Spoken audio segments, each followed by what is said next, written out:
Right, we are live. Hey guys, how's it going? Welcome back to the Kiwi Lads channel. In this one, we are going to be doing our post-match review for the match that just took place between Argentina and South Africa. If I had to describe that match in a sentence, I would say it was like riding a roller coaster blindfolded. You never knew what was coming next because you couldn't see it. You had no idea what was going to happen, but there were ups, there were downs, and there was a whole heap to break down, which is why this might be a long one for our post-match review. But the South Africans, they managed to get themselves the bonus point win over Argentina, which now makes them sit on 14 points alongside the All Blacks. The points differential just a little bit lower, so they will still need a relatively comfortable win over the Pumas next week if the All Blacks get themselves the win over the Wallabies. African commentators were a disgrace. Congrats to the ref, says Sam Beckinsale. Now, in this game, we saw a lot of penalties. That is for sure. We saw about 34, which is more than you'd want in a contest. That's almost one every 2 minutes. But there wasn't a lot of free-flowingness to this game at times. Whereas at the start of the second half, I don't know what happened for Argentina in that changing shed, but as soon as they made their way back out there, they were a completely different side from what we saw at halftime. At halftime, it was 22 points to 8, I believe, 22 points to 6 in favour of South Africa. And South Africa just really didn't look troubled at any stage throughout that first half. They were well and truly ahead. They managed to get quite a few penalties in their favour, which then led to the yellow card of Carreras and the yellow card for Gonzalo Berrano. So there were actually 2 players in that first half for Argentina who were missing for the 10 minutes. Then in the second half, it was pretty much a role reversal. We did see the yellow card for Quagga Smith. We did see the yellow card for Willie LaRue. And also we did see a big injury of Damian Valenza, which I really hope is not going to be any more serious than the concussion that I believe he has got. He was knocked out from the knee, or in fact it was the elbow of Pablo Matera. So I hope that's not too serious, but he won't be playing next week in the next game, which makes me a bit concerned because as soon as he went off the field, the Springboks lost a majority of their structure. Also having Willie LaRue with the yellow card made it extremely tough for them to work out what their plan really was, whether or not they were trying to attack or whether they were going for more of that defensive style. But the Pumas, they were fighting hard. It seemed like that second half was the kick up the backside that they needed to try and get back in there. They got themselves a penalty try, and then also they were able to get the other try. I put it down as Matthias Orlando, but it may not have been him did score it. But Hendrickse, he scored one penalty try for the Springboks as well. And then Malcolm Marx getting the 2, including the last minute one for the Springboks. And Damien de Allende also scoring how many penalties were there in the entire match? I believe 34. But I am hoping to find out a few more stats about it. Overall, I know that there were 19 against one side and about 13 against the other at the point that I got to see it on the screen, which is a really ridiculous amount of penalties for an 80-minute game of rugby. Yes, there was a lot of infringing, but there were also a lot of times that some of the stuff could have just been, play on for a majority of it. And also we look at the no bonus point. They did manage to sneak the bonus point because they were able to score 3 or more tries than their opposition. They needed that last-minute try of Malcolm Marx. So because of that one, did help them get over the line. They move up now to 14 points alongside the All Blacks. We'll quickly have a look at the points differential while we are at it as well. Don't look too happy that South Africa got the bonus point, says Darren in there as well. I think they did very well. And a lot of people would say from the start of that second half, it didn't look likely. Argentina fought back. At some stages of that second half, it looked like the Pumas were going to be able to do it. But the Springboks, they fought back. Malcolm Marx is just a sensational talent.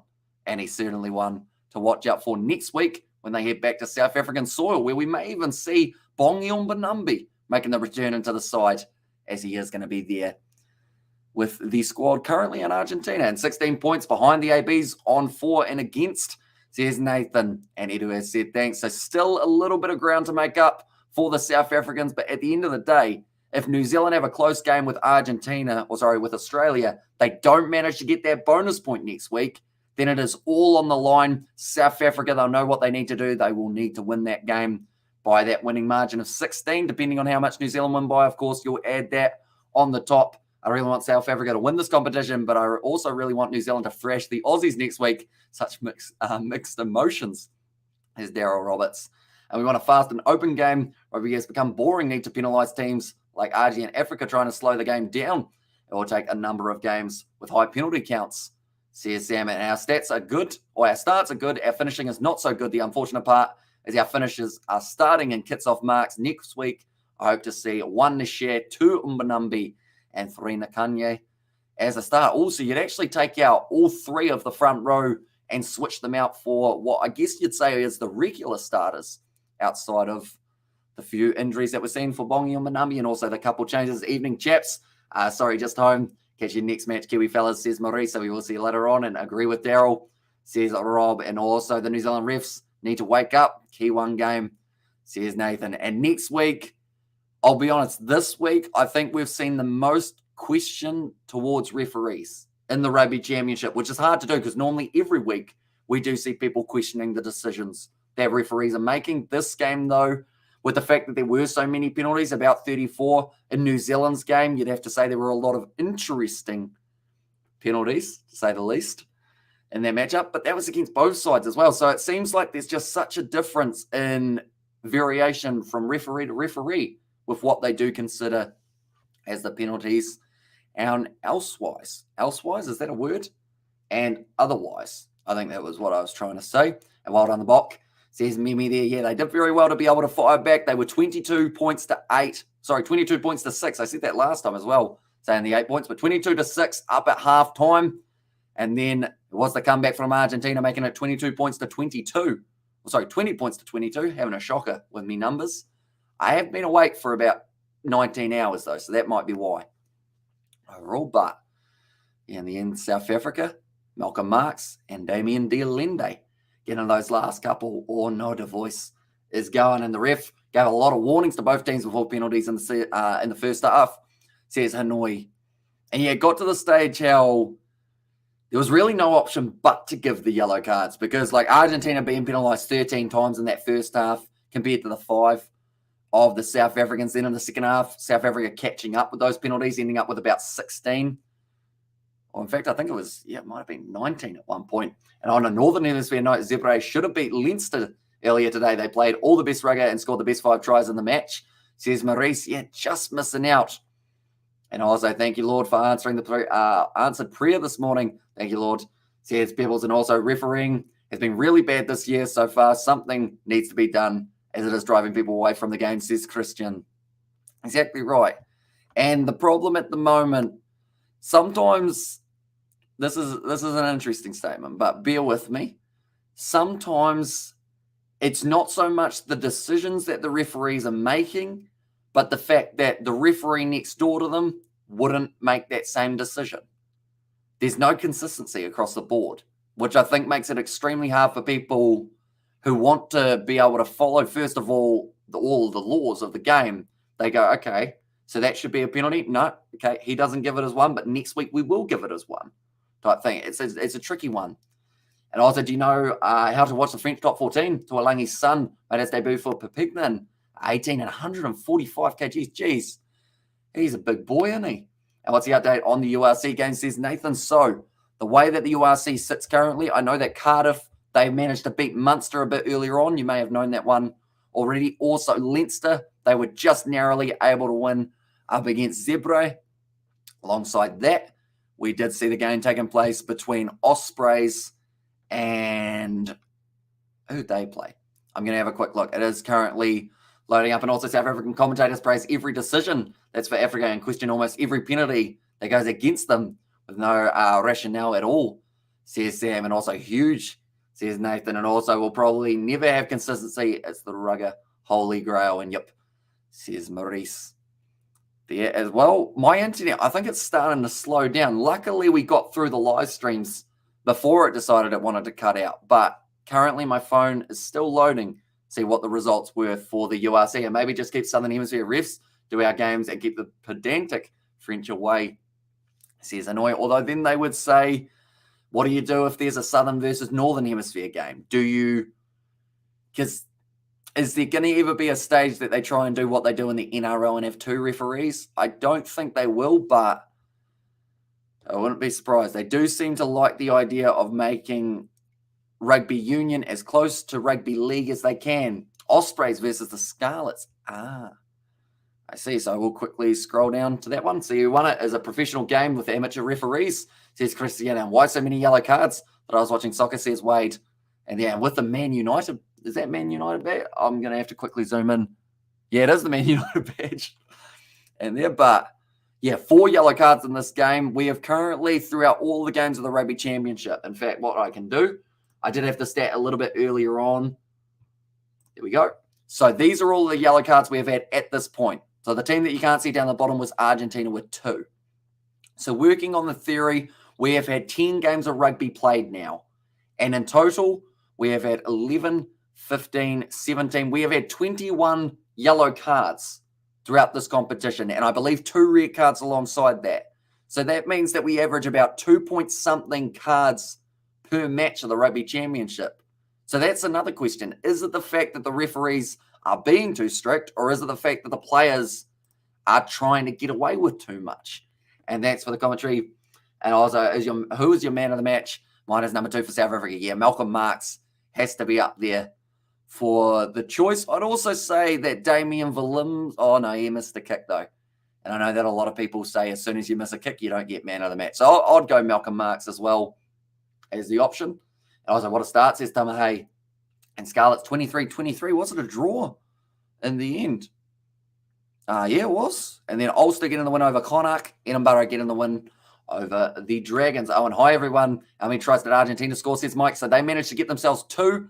South Africa, they were able to get themselves 5. So they do get themselves that losing bonus point. And Moody lost out on a test try stat for the first yellow/penalty try, says Hanoi. And also we have got there, but the All Blacks will win with a bonus point next week against Australia, says Morna, which does just mean that they are going to have to work super hard for the South Africans to be able to get themselves over the line. Easy peasy. I get a ref from Mars. Elon will sort it out, says Cider. But without going too much further in, because I know that probably for the last 5 to 10 minutes, we have just talked about the refereeing. We can look at a few of the other kind of situations of this game, I think, or else then I think the comments will destroy me for saying I'm too harsh on the referees. Not you guys, probably the after live stream comments do end up coming through. So, first of all, pretty good start to the match for South Africa. They were able to get that momentum early. They had the man advantage, and they continued to go for the corner, which did seem like a very good tactic with the way that they were playing. Alongside that, we did see Argentina in that second half start to fire their way back. How old are you? I am 22, but I probably look a lot older because I don't really sleep too much. Well, I do sleep. I sleep like 8 to 10 hours, but I just stay up for like 24 hours before I do it. And also, why they don't suspend the Springboks because of fighting with players, says Morna there. I mean, it's a tricky one because some of it's retaliation. Others of it is slightly, I guess, starting a little bit of it. I don't think there was anything in this game that was too serious in terms of what we have seen in some of the other games. And brilliant booked. Let's go for it. And Durban says it was Kamohelo. And also, I can't blame the ref for the game. Box did cause their own problems with discipline towards the end of the game. Says cited. Yeah, that last little phase, or the last kind of, I'd say from 45 to 65, they just couldn't catch a break, the Springboks. They didn't seem to be able to get themselves back into the contest. I don't know whether it was right when the subs started coming on that something just wasn't quite clicking. I know that Mostert, I believe, transferred to lock, so they could have the big man at number 8, Marius Lowe. But, sorry, his name's not Marius Lowe, is it? Is his name Marius Lowe? What's his name? Because Marius Lowe, isn't he in the midfield for the Sharks? Heinrich Lowe. Sorry, that was a brain dead moment for myself, wasn't it? And also, but Easthuizen is too slow for 13. Says, Hanoi, I mean, he may be, but he got 3.5 minutes at the end of the game, which probably wasn't enough to really work out what he was going to be able to do. Anyone from New Zealand, I am as well, mate. And also, they're true. Other than lots of wasted time on looking at the TMO, refereeing was pretty good. Says Daryl there. And also, we have got their brilliant books. Let's go for Durban. And agree, Mike might need to get that dietitian involved again to sort him out. And also, we have got there in the chat, Andre must play at 12. I'd love to see Andre Easthuizen get the chance. I think Damien Dialende, he played better than Jesse Krill, but he didn't play outstandingly. He got that try, which was very useful for him. I think that helped him out big time. But yeah, there were moments in that game that it just seemed like both backlines weren't able to find their passing. South Africa, Argentina, just something was going wrong at about that second pass or the third pass, trying to get it out wide. I think Makazole Mapimpi, I don't even know how many touches of the ball he had, but it wasn't a lot at all. In fact, it was probably like, I'm going to have a quick look here. Makazole Mapimpi touched the ball twice and carried 2 meters. You got a world-class winger like Mapimpi, and you only get him the ball twice. That seems pretty rough. Damien Dialende, though, 59 meters carried, 8 carries, 4 defenders beat him, 1 clean break. So he did have his moments throughout this game, but just didn't really get the chance. And also we look at there in the chat as well, the ref was so unfair. Was that in favor of Argentina or in favor of South Africa, Henny? Do let me know, because looking through at the stats, it's an interesting one to look at. Argentina were penalised 18 times. South Africa penalised 15 and the 2 yellow cards per piece. So Argentina having more penalties against them, but I assume you are talking about in favour of that South Africa were getting penalised more. I don't care. Thanks for the commentary, buds. Says my path. And also we have got there, Linde did the bare minimum this time around. Jesse was useless here. Jesse Creel, every time he touched the ball in that first half, unfortunately, every time, just something went wrong for them. Matthias Orlando, he was able to get himself 35 meters carried in this contest, 28 for Juan Cruz Malia, and Mapimpi should search for the ball like his daddy Kurumbetti. And also both sides had way too many penalties, rate Malcolm Marks out of 10, says Cameron. Are we talking just this game or in general? Because this game, looking through at his stats, hard to rate him anything less than probably, like, you definitely can't rate him less than an 8. Because he scored 2 tries. He had 38 meters carried. His line out was accurate. Also in the tackling department, he was able to make a total of 14 tackles, got a turnover 1. He's pretty much a 10 out of 10, you'd have to say. Or if you were going to be harsh, you'd go a 9.5. Just to say that he didn't quite have the perfect performance, but he didn't have far off in that one either. Looking through, Franco Mostert, he actually made 17 tackles in the contest, and then Ebenetzebev making the 10. They were actually the only 3 players to reach double figure for the Bok. Then it was Pablo Matera, 10 tackles, 1 for him, 11 for Marcos Kremer. But a number that I'm starting to see that really impacted the Argentines, it was the fact that they only got 4 turnovers, 1 in the breakdowns, etc. Juan Cruz Malia, Julio Montoya, and also Thomas Kubeli managed to get himself the 2. So other than that, you saw the turnovers 1. We actually saw 6 for the Springboks, so a little bit more momentum forming for them there. Penalties conceded, though. There were a few players who got penalised really badly. Carreras 3 times with the yellow card. Matera 3 times. Kremer 3 times. 2 for Lavanini. Then for the South Africans, Ebenetzebev twice. Franz Malharba twice. Kitsov twice. Quaka Smith twice. Just ended up with everyone pretty much getting penalised at any moment of the contest.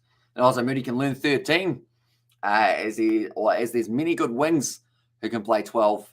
Says Hanoi in the scoreline flat of the box win. It was not a good win, and sorry, Jessica Creel never passes the ball. Give Esterhazen a start. Says information outpost, and also Etzebev must get suspended. What did he do? Like what was his suspension in this game? I don't think he was too bad in this game, even Etzebev. I don't think he started too much.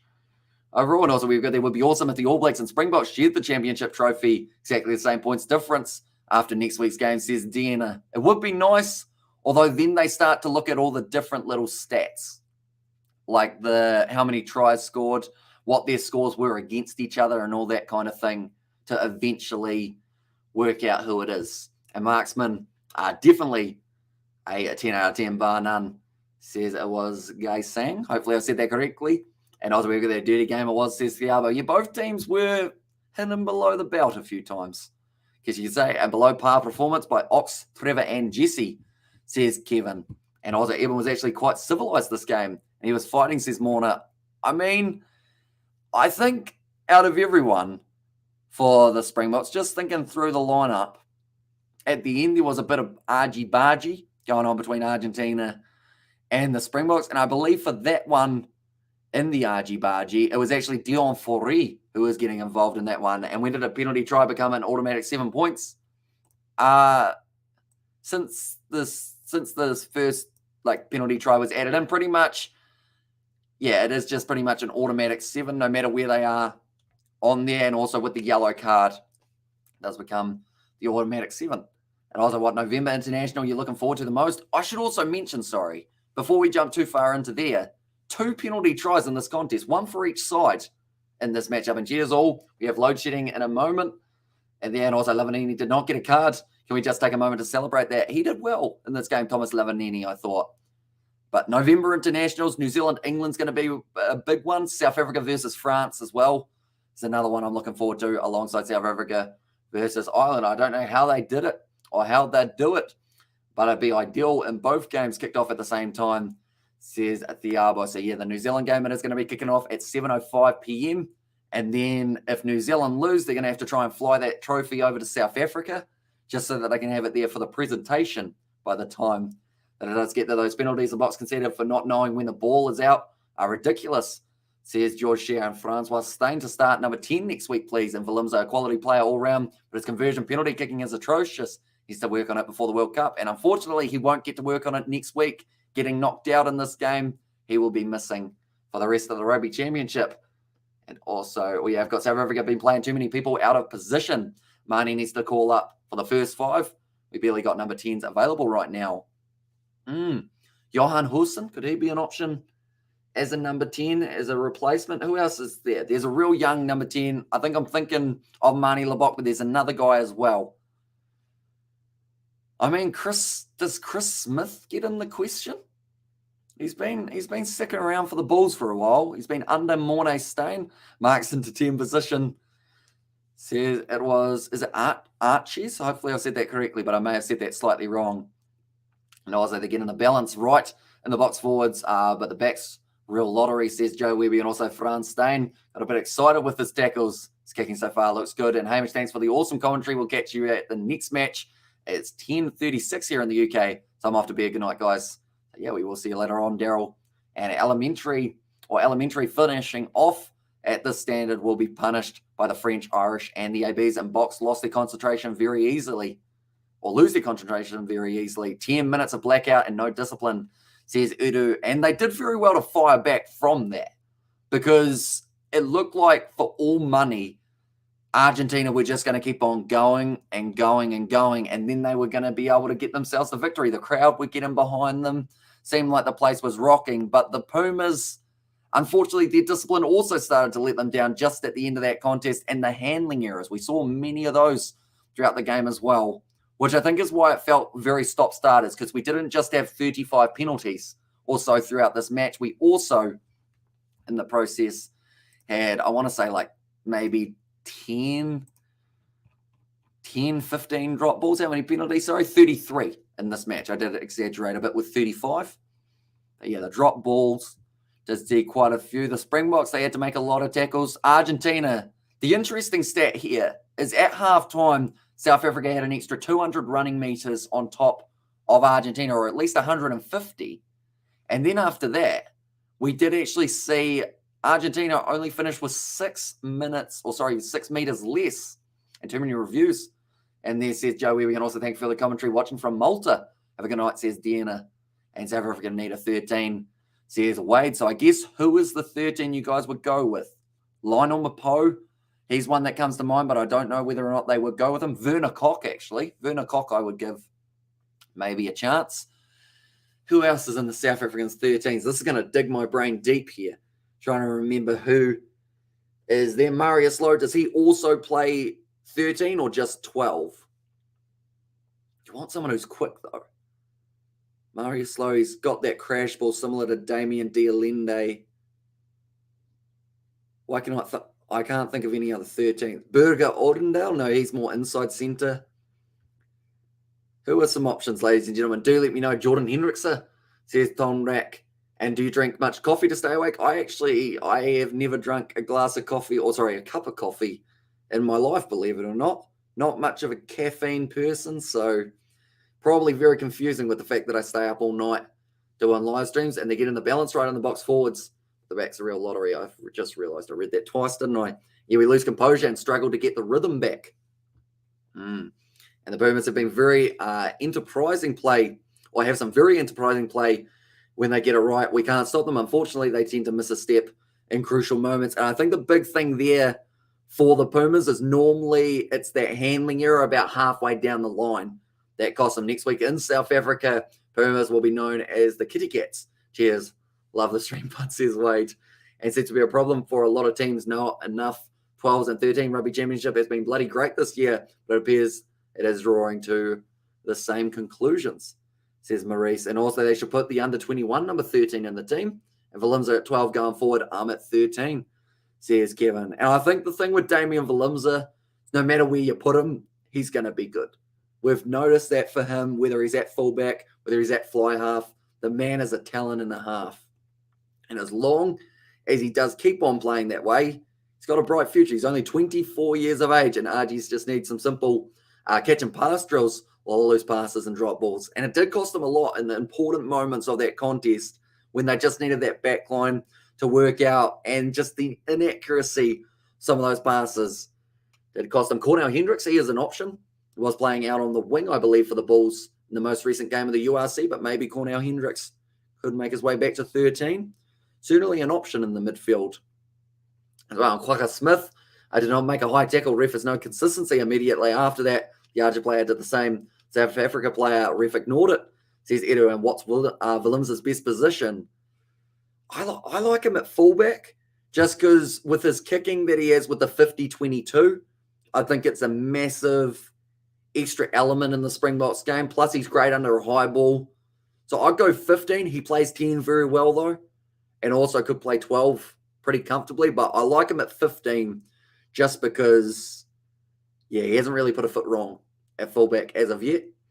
And also we've got there for the most part, box rush defense was pretty good. Get the Pumas out for about 3 or 4 of the game. And Mostert making 17 tackles. A majority of those tackles were when he ran up quickly, trying to cut it off early. And also, cheers, Hamish. Go have a sleep, my guy. Been up all night and day. Make us breakfast, says Nathan, and but can't kick penalties. So, yeah, you still need a specialist goal kicker in your side, whether that is Andre Pollard when he returns. Because Pollard, he always throws me off because I always think he's a lot older than he is. I've always thought Andre Pollard is about 31, 32, but he's actually only, I think, 28 or 29. So he's still got quite a bit of time. Is Valimza like a young Bodie Barrett?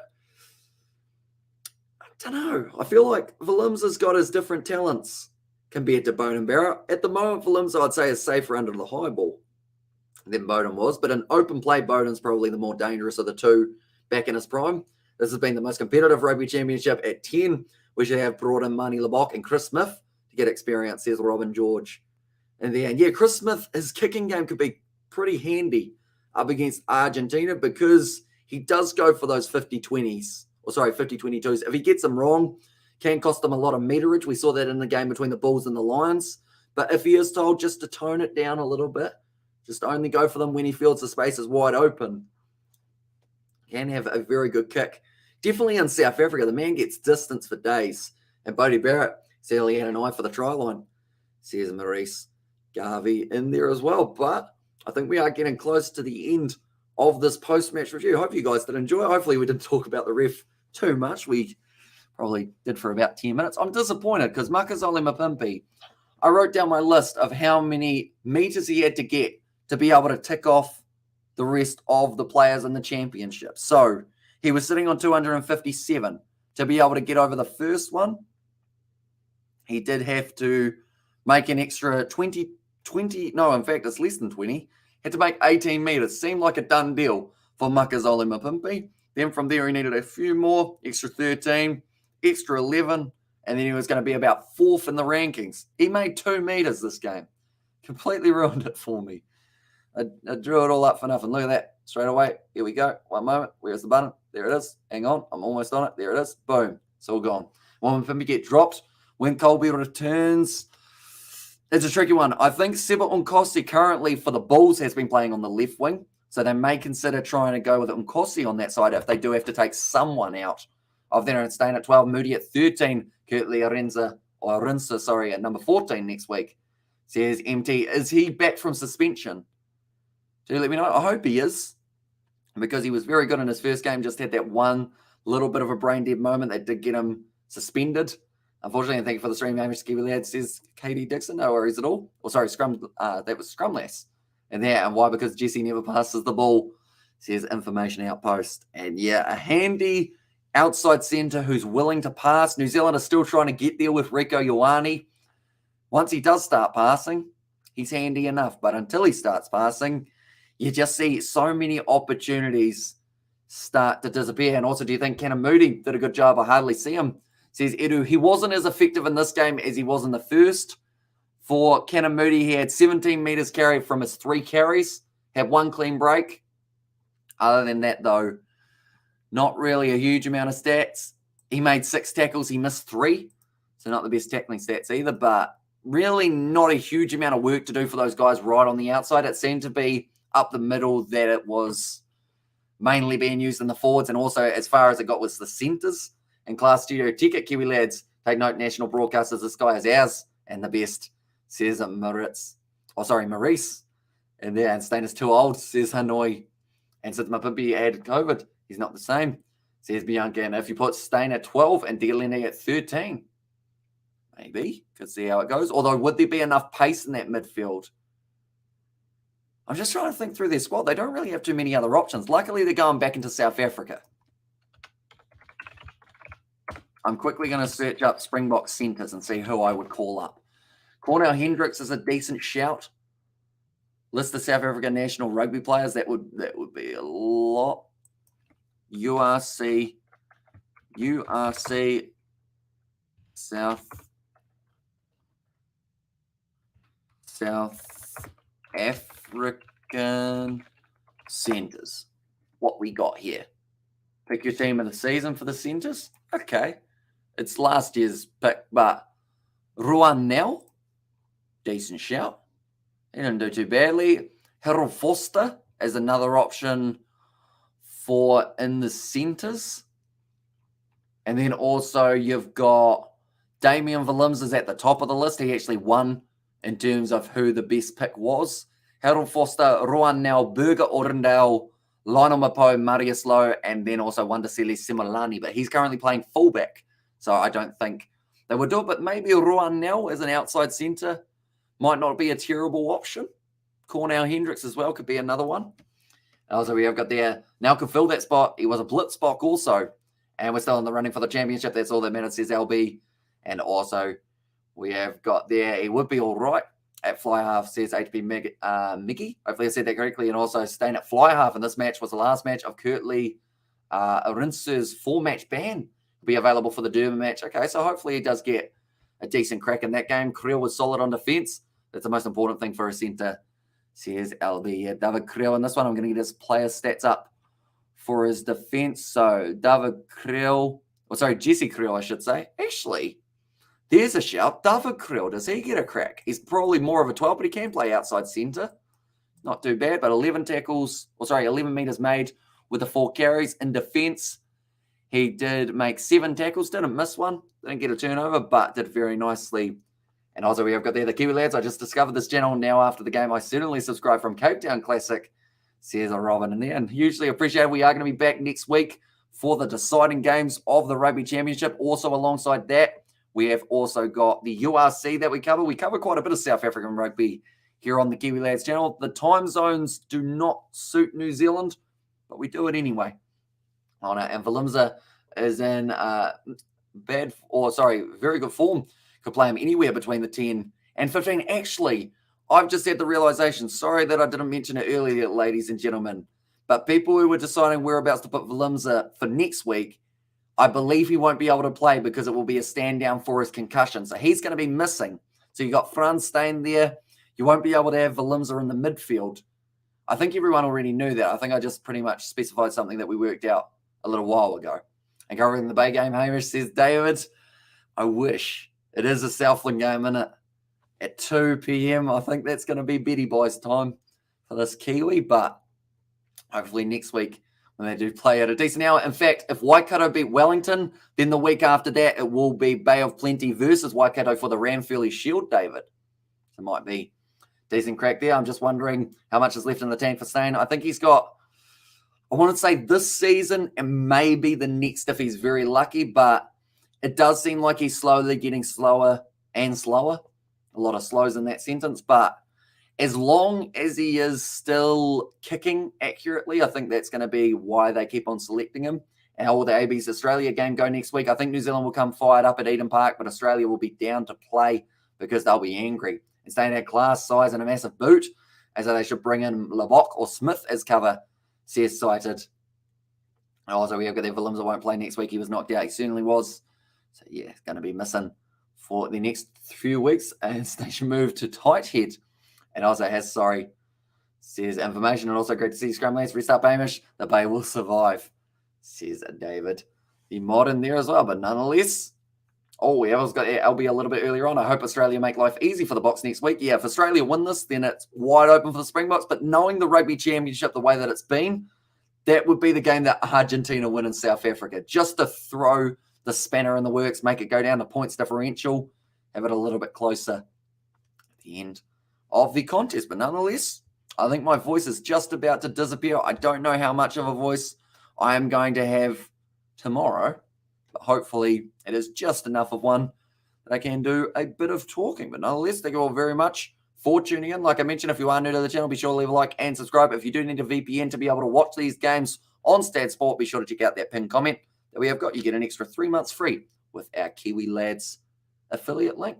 Be sure to check that out. But nonetheless, thank you all very much. Hope you did enjoy the rugby. Hope you haven't gotten sick of me just yet, because we've got plenty more coming next weekend for the Rugby Championship. Big love all, rest well, Hamish. And I was going to be hard for the Wallabies. This is rugby and things change, says cited. Exactly right, yeah. The way that I described this game at the start of this live stream, and I'm going to close out describing it in the exact same manner. This game was like being on a roller coaster blindfolded. You didn't know what was going to happen.